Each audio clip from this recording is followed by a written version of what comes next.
Hello friends, alcohol ఈ పేరు వినడానికి కూడా కొంతమంది ఇష్టపడరు. మరికొంతమంది మందు కొట్టకుండా అసలు ఉండలేరు. ఇంకొంతమంది దాదాపు రోజంతా తాగుతూనే ఉంటారు. ఇలా ఆల్కహాల్ కి ఎడిక్ట్ అయిన వాళ్ళు సాధారణ జీవనశైలి చాలా భిన్నంగా ఉంటుంది.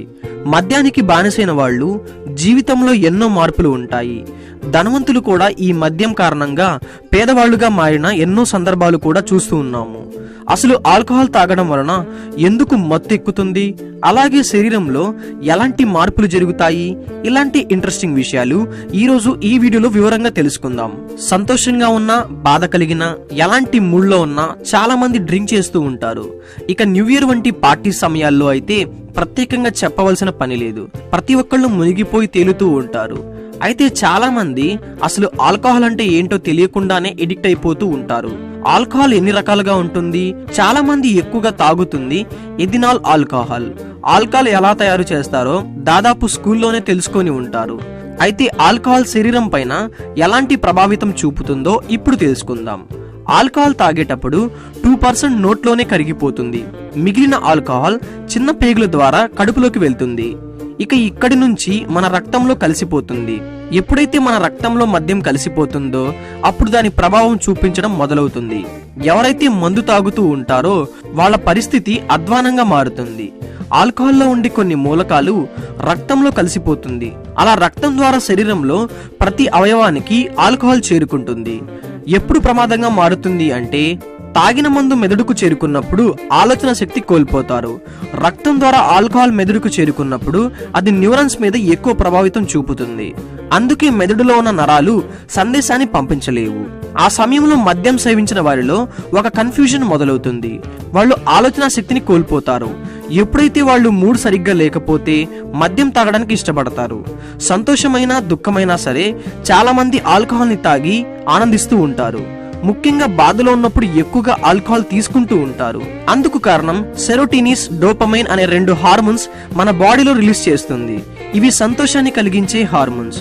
అందుకే మద్యం సేవించేటప్పుడు చాలా మంది టెన్షన్ రిలీఫ్ గా అనిపిస్తూ ఉంటుంది. ఏదో తెలియని ఆనందం కలుగుతుంది. దీన్ని అన్నింటికీ కారణం ఈ 2 హార్మోన్స్. ఈ హార్మోన్స్ శరీరంలో ఉన్న నొప్పిని కూడా తగ్గిస్తాయి.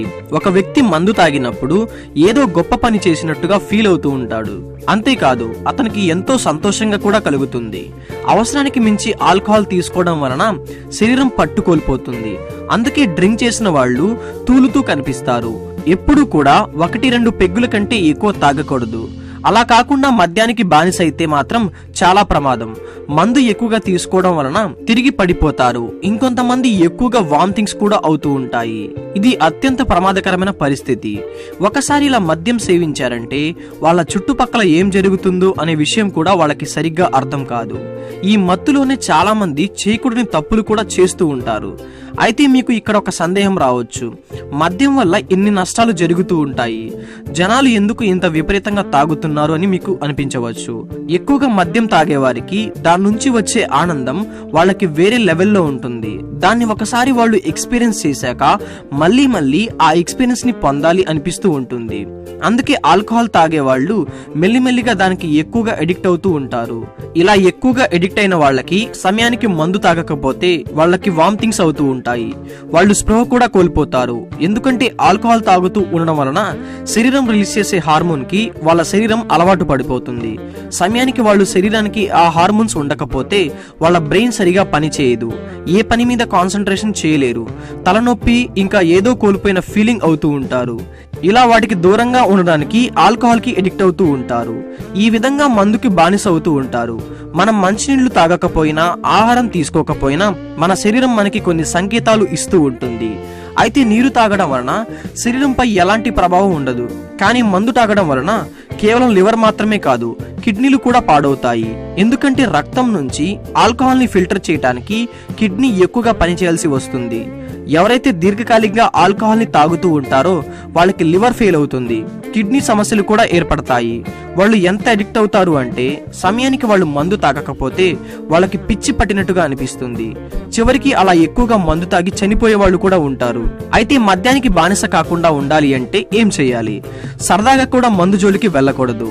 మెయిన్ గా కాలేజ్ యూత్ ఎందుకంటే దాదాపు ఒక ఏజ్ వాళ్ళు సరదా కోసం పార్టీల కోసం ఫస్ట్ టైం ట్రై చేయాలి అంటూ స్టార్ట్ చేస్తారు. చివరికి దానికి ఎడిక్ట్ అయిపోయి వయసు తేడా లేకుండా లవ్ ఫెయిల్యూర్ ఇంకా జాబ్ లేదు అంటూ ఏదో ఒక వంక పెట్టి ఎక్కువగా తాగుతూ ఉంటారు. ఒకవేళ హెవీగా డ్రింక్ చేసేవాళ్ళు ఎప్పుడు కూడా ఒకసారిగా ఆల్కహాల్ ని మానివేయొద్దు. ఒకవేళ ఫుల్ బాటిల్ తాగేవాళ్ళు అయితే సగం బాటిల్ తాగడానికి ట్రై చేయండి. అలా మెల్లిగా తగ్గించుకుంటూ వస్తే ఏదో ఒక రోజు చెడు అలవాటుని తగ్గించుకోవచ్చు. సో అది ఫ్రెండ్స్, ఈ వీడియో మీకు నచ్చినట్లయితే మీ ఫ్రెండ్స్ అండ్ ఫ్యామిలీ మెంబర్స్ కి తప్పకుండా షేర్ చేయండి అండ్ వీడియోకి ఒక లైక్ చేసి అండ్ ఇలాంటి మరిన్ని ఇంట్రెస్టింగ్ వీడియోస్ కోసం మన ఛానల్ ను ఇప్పుడే సబ్స్క్రైబ్ చేసుకోండి. Thank you so much.